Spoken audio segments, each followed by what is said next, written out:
Wow. Yeah. Pretty crazy. Used to be in the dam. Yep.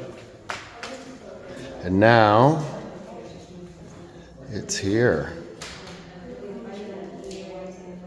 Oh, what a fabulous piece of history and art. Oh, it's just beautiful. I can spend, just so many. I could spend hours just looking at this thing. It's almost like hypnotic.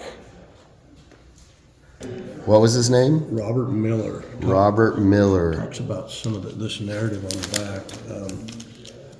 And they commissioned him to make this map, 1967. He takes him a year to produce this map. This is what he does for a living. Miller does, is make maps like this. He, again, originally installed it down at that other visitor center. They paid him $24,000 for this thing in 1967. The Bureau $24,000? Yeah, that was a lot of money back then. ton of money. Yeah. This is a scrap piece of that map. And so that's what he made it out of, was that styrofoam. Foam. And then he superimposes this topo map on top, and that's how he's making his cuts.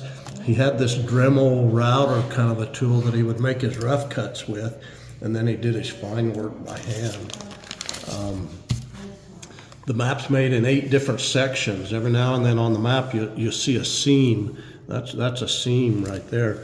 8 different sections. He completes each section, brings them down here unassembled, puts them together in Carl Hayden, and then he paints it after he got them put together down there. Once it's together. Yeah. He would show up here in Page every 5 or 6 years. You'd see Miller around here, and he'd be doing touch-up work on the map. He died in 2014. Here's some pictures of him. This is him painting it down at the other visitor center. These are pictures in 2002 of him doing touch-up work on the map. Same guy, but he got old.